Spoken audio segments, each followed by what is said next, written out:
নমস্তে, খাওঁ পিওঁ জিওঁ। ৰ'ব, নমস্কাৰ।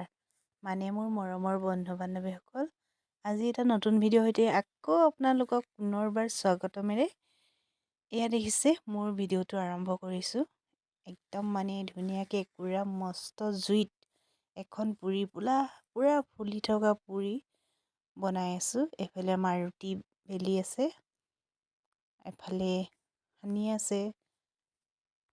আচলতে মই মাজে জমনিও কৰি থাকোঁ, সেইটো কাৰণে অকণমান হাঁহি উঠিলে। এফালে আমি বেলেগ কোনোবাটো নহয়, আপোনালোকে মোৰ ভিডিঅ'ত প্ৰায়খিনিক দেখিয়ে থাকে, যিহেতু মোৰ জা জলিয়ে নহয় বাই ভনী। মই প্ৰায়টো ভিডিঅ'তে মই কওঁ ইহঁতক দেখালে ইমান যে ভাল লাগে ন। মানে অকণমান আজি ঘৰত সৰু সুৰাকৈ এটা আয়োজন কৰা হৈছে। এফালে আমাৰ শাহুমা, এফালে মোৰ জাজনী মা, এফালে আমাৰ জা জলি আৰু ভতিজা পোৱালিকেইটা। ইমান ভাল লাগে জানানে এনেদৰে। আৰু যিহেতু আমি গাঁৱৰ মানুহ, প্ৰায় আমি কলপাততে খাওঁ। কলপাতত খাই কিমান ভাল লাগে জানানে।